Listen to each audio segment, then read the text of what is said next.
परमाराध्य परमिष्ट अखिल ब्रह्मांडाधिनायक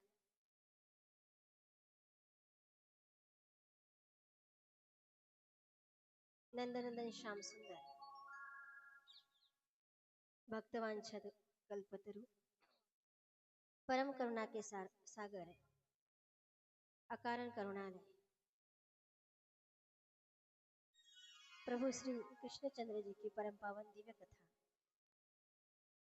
श्रीमद् भागवत महापुराण ग्रंथ के अंतर्गत जो साक्षात भगवान के कलावतार है, ऐसे श्री वेद व्यास जी भगवान द्वारा लिखित इस परम पावन दिव्य रहस्यमय ज्ञान भक्ति वैराग्य को देने वाली कथा को, मोक्ष देने वाली कथा को, परम कल्याणकारी कथा को आप हम सभी लोग विगत 5 दिनों से इस कथा को अत्यंत श्रद्धा भक्ति भाव के साथ श्रवण करें और अपने आप को भक्ति मार्ग पर प्रभु के चरण शरण में स्थिर कर रहे हैं। आज कथा का 6वां दिवस श्रीमद् भागवत कथा देखते देखते आज 6वां दिवस में प्रवेश हो रही है। 7वां दिवस आलेला है, बराबर। समय कैसे बीतता चला कुछ पता ही नहीं चला, है ना? सुख के दिन कैसे बीतते कुछ पता ही नहीं चलता और दुख के दिन काटते नहीं कटते महाराज। इसलिए कहते हैं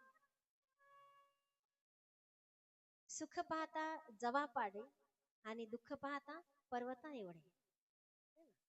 दुख पर्वत के समान लगता है क्योंकि वो जल्दी समाप्त नहीं होता है ना, और सुख ऐसा लगता है अभी तो कथा चालू हुई थी, ऐसा लग रहा है कल ही चालू हो गई और आगे होनी चाहिए थी ना।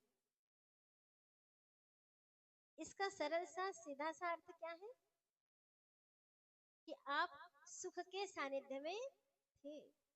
भागवत कथा सुखदायिनी है। नहीं, हम तो ये कहेंगे हम आज तक आनंद सागर में डुबकी लगा रहे थे। आनंद सागर में हम सराबर हो रहे हैं। वो आनंद का सागर है जो आनंद सिंधु सुख राशि सिकर तय त्रैलोक सुपासी, ऐसे भगवान रहा। और सच्चिदानंद रूपाय विश्वोत्पत्त्यादि हेतवे तापत्रय विनाशाय श्री कृष्णाय वयम नमः। त्रितापों को नष्ट करने वाले, परम आनंद को देने वाले भगवान श्री कृष्ण है। ये भागवती कथा है महाराज। उत्तरानंदन अभिमन्यु के पुत्र, पांडवों के वंशज महाराज परीक्षित, पतित पावनी जगत उद्धारिणी विष्णुपद गामिनी पाप विमोचनी प्रक्षालिनी परम करुणामयी गंगा भागीरथी मां जानवी के शरण में है। पश्चाताप दग्ध परीक्षित, शुकाचार्य भागवत कथा के दिव्याति दिव्य रहस्य परीक्षित के समक्ष खोल रहे हैं, उजागर कर रहे हैं। भगवान की बाल लीलाओं का वर्णन किया, अनेक बाल लीलाओं का वर्णन किया। ये बाल लीला ऐसी है परीक्षित, पता है समाधि 2 प्रकार की होती है। एक, लोग आंख बंद करके समाधि लगाते हैं ना, बराबर। समाधि का मतलब क्या होता है? संसार को भूलना और ईश्वर को स्मरण करना। आजूबाजूला काय चालू आहे त्या समाधीस्थ व्यक्तीला माहिती पडत नाही, वो समाधि में लीन हो गया। बराबर। थोड़ी देर के लिए अपने आप को भूल जाना, थोडी देर के लिए संपूर्ण जगत को भूल जाना, बाजूला काय चालू आहे आपल्याला कळूच नये, याचं नाव काय? समाधी. तो एक समाधि होती है जो दोनों आंखें बंद करके, है ना, इंद्रियों का निग्रह करके, वैसी समाधि लगाना हम जैसे सर्वसामान्य लोगों के लिए अत्यंत कठिन है, सहज नहीं है. समाधि लागत नहीं. ये मन बड़ा चंचल है, कैसे तेरा भजन करूं, जितना इसे समझाऊं उतना ये मचलता है. भगवान श्री कृष्ण से अर्जुन कहता है महाराज कि प्रभु चंचलम ही मन कृष्णा प्रमाथि बलवदृढ़. ये मन इतना चंचल है कि इसको जितना बैठाने का प्रयास करते हैं ये इतना इतना हाथ से निकलता जाता है. वायु से दुष्कर्म, क्या हवा को, वायु को मुट्ठी में कैद करने के बराबर है. बोले मन को क्या एक जगह बैठा, इस चंचल मन को स्थिर कैसे किया जाए, एकाग्र कैसे किया जाए. चंचल मना कृष्ण प्रमाति बलवदृढ़ वायु से दुष्कर्म तस्याहम निग्रह मन ने. इंद्रियों का निग्रह करना, मन को स्थिर करना सबसे बड़ी बात है, सबसे बड़ी बात है. सत्य बताना. आप घर में एक ही जगह पर, एक ही स्थिति में, आपको एक जगह दी है इतनी सी, इसके दायरे से आपको बाहर जाना नहीं है, कितनी देर बैठ पाएंगे? किती वेळेपर्यंत तुम्ही घरी बसू शकता असे जसे इथं बसलेले आहे, इथं हालाले जागा नाही है ना. कितनी जगह में बैठे हैं आप? बराबर, वन बाय वन, है ना. इतनी देर तक आप घर बैठ सकते हैं इतनी जगह में, 4 घंटा कंटिन्यू. आप विचार कीजिए, आप 7 बजे से आते हैं, रात्रि 12 बजे तक कथा श्रवण करें, 5 घंटा हिल नहीं रहे. बराबर. संसारी लोगों के लिए आंखें बंद करके एक जगह पर बैठना, प्रभु से ध्यान लगाना बड़ा कठिन होता है. लेकिन कथा ऐसे अद्भुत है महाराज कि कथा में बैठने के बाद खुली आंखों से व्यक्ति की सहज समाधि लग जाती है. समाधि का मतलब क्या? संसार को भूलना और ईश्वर को स्मृति में रखना. इसका नाम क्या है? थोड़ी थोड़ा वेळासाठी का होईना, थोड़ी देर के लिए भी क्यों ना हो, हम अपना घर परिवार संसार खेती बाड़ी माया मोह सब कुछ भूलकर 3-4 घंटे के लिए रोज ईश्वर के सानिध्य में है. खरं सांगा, तुम्ही इथं बसलेला आहात, आता तुमचा हा 5-6 दिवसाचा अनुभव आहे. जिस समय आप कथा में बैठते हैं, क्या आपको घर की स्मृति रहती है? वेळ कसा गेला हे कळतं का? कैसे समय चला गया, ऐसा लगता है अभी तो कथा चालू थी. एक माता जी हमको कहने लगी आज, बोले दीदी माँ आप गांव में आए तो इतनी रौनक आ गई, हमको ऐसा लग रहा है कि अभी दिवाली का समय चल रहा है, कुछ दिन और कथा होती तो बढ़िया होता है. 4-5 दिन कैसे निकल गए कुछ पता ही नहीं चला. 3 घंटा हम ईश्वर संसार को भूले, अपने आप को भूले और ईश्वर से हम जुड़ गए हैं. खुली आंखों से समाधि लग जाती है. किसमें? कथा में. ऐसा अन्यत्र दूसरी कहीं पर दूसरी जगह पर नहीं होता. आपण विसरलो की नाही? घर परिवार जग संसार सर्वांना विसरलो ना. जगत का विस्मरण और प्रभु का स्मरण, इसका नाम समाधी. ज्यावेळेस मी कथा सांगते, बाललीलेचं मी काल छान वर्णन केलं, त्यावेळी काय वाटलं की हे सगळं जसं एका टीव्हीवर कसं दिसते तसं दृश्य आपल्या समोर साकार झालं झालं ना. ऐसा लगने लगा कि हम सब यही, हे सगळं काही आमच्या डोळ्यासमोर घडत आहे, और साक्षात हम देख रहे हैं. वो चित्र क्या हो गया? प्रस्तुत हो गया. ऐसा नहीं लग रहा था कि कोई हमको सुना रहा है और सुन रहे हैं. आप कथा को सुन नहीं रहे थे, आप कथा के प्रत्यक्ष दर्शन कर रहे थे.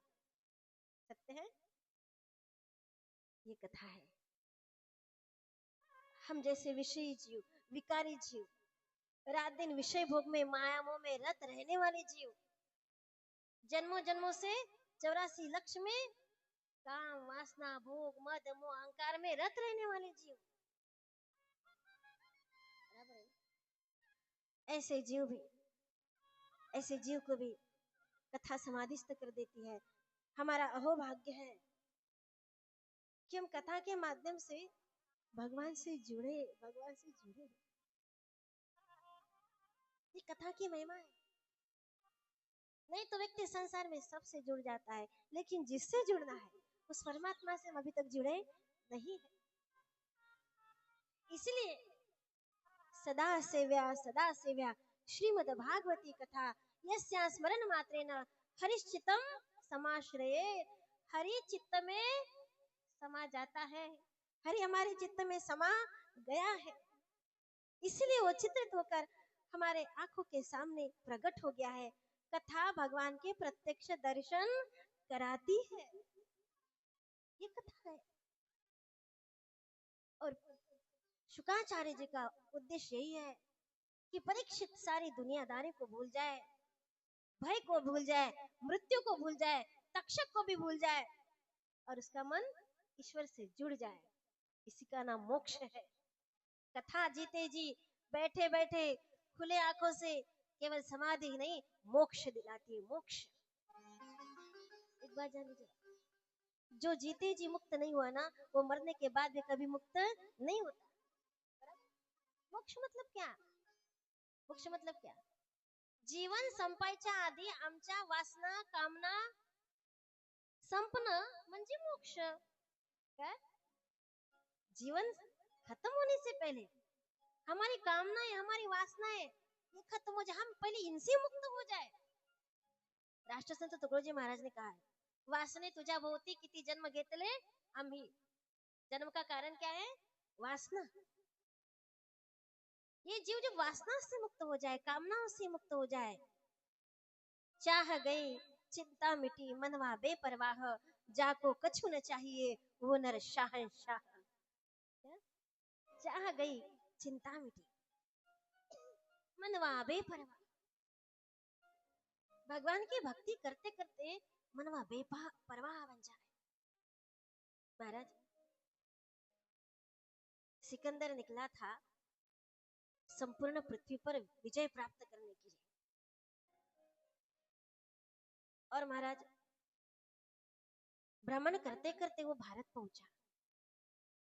भारत में आने के बाद एक संत दिगंबर अवस्था में गंगा के किनारे बालू में लोटपोट होके मस्त सोया है। महाराज, ऐसे संत का पृथ्वी ही आसन होती है, आकाश ही ओढ़ना होता है और अपने हाथ का ही तकिया होता है। बराबर? पृथ्वी आसन, आकाश उसका ओढ़ना है और तकिया उसका बाजू है, बाहु है, और मस्त सो रहा है बिंदास। होता क्या, सिकंदर की उसको लात लग गई, चलते चलते ठोकर लग गई। वो कहता है, महाराज क्या कर रहे हो, उठो यहाँ से। महाराज तुम्हारा साधु तो अपनी मस्ती में होता है, उसने थोड़ी सी ऐसी आंखें खोले, उसको देख के और बंद की। उसको आश्चर्य लगा। उसने कहा, तुम मुझे नहीं जानते, मैं कौन हूँ? भावी राजा हूँ मैं, राजा संपूर्ण में विजय पाऊंगी तो मैं राजा बनूंगा ना। महात्मा जी मन में हंसने लगे, क्योंकि तो भविष्य में कब राजा होगा, हम तो अभी महाराज हैं। तुमने कहा महाराज हटो। बराबर? तुम राजा बनोगे कब, विश्व विजय बनोगे कब?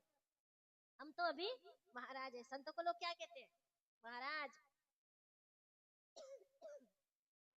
तुम्हें पता नहीं मैं कौन हूँ? कौन कहता है? सिकंदर। पता नहीं, तुम मुझे नहीं जानते हो?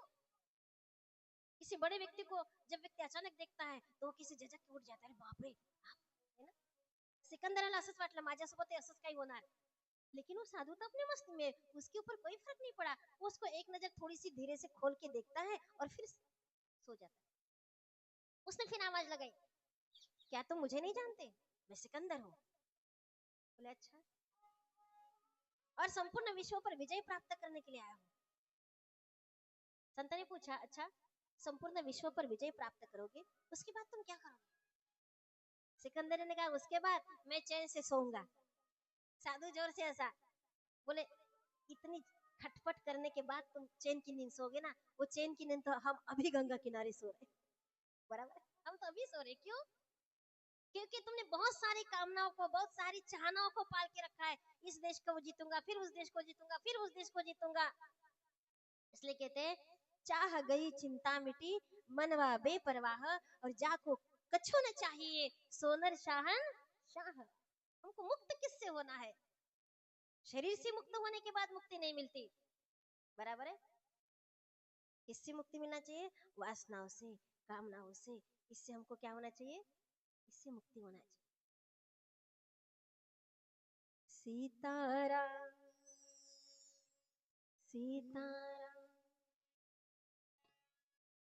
सीताराम कहिए,